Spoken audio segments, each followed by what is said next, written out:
Something I have never really seen people talk about is whether or not Sora will ever remember the events that happened during Kingdom Hearts Reach Into Memories. And if you think about it, Sora never remembers those events, and this is confirmed by Marluxia in this scene in Kingdom Hearts 3.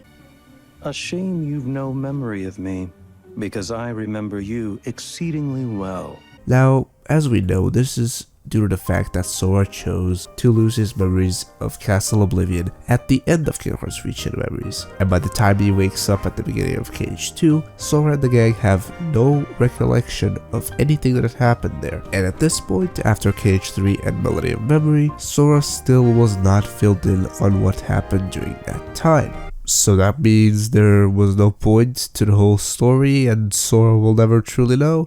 I honestly hope that that's not the case, and considering that Naminé is back via the whole replica program, my guess is that sometime during or maybe even after Cage 4, she will be the one responsible for filling in Sora and the rest of the gang on what really went down and what they really went through during their time in Castle Oblivion, and they'll finally know the truth about why they were in those pots at the beginning of Cage 2 and how they even ended up there in the first place. I'll quickly state that these are just my hopes, since if our trio was never filled in on what happened, I feel like a good portion of the story of Reach Into Memories would be going to waste in a way. Sure, it served as a bridge between Kingdom Hearts 1 and 2, and it brought cool new characters that we later got to know better, and it introduced the organization, which is a concept that would continue all the way up to Kingdom Hearts Melody of Memory, but it would end up feeling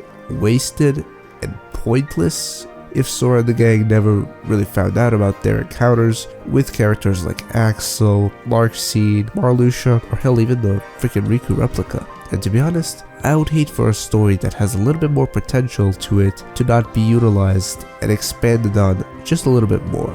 However, those are just my thoughts and hopes. Now I want to hear from you guys. Do you think Sora will ever remember the events of Reach Into Memories? Thank you so much for watching, and if you enjoy what I do here on YouTube, consider subscribing and liking the video. It helps me out a lot, and until the next video or stream, bye bye.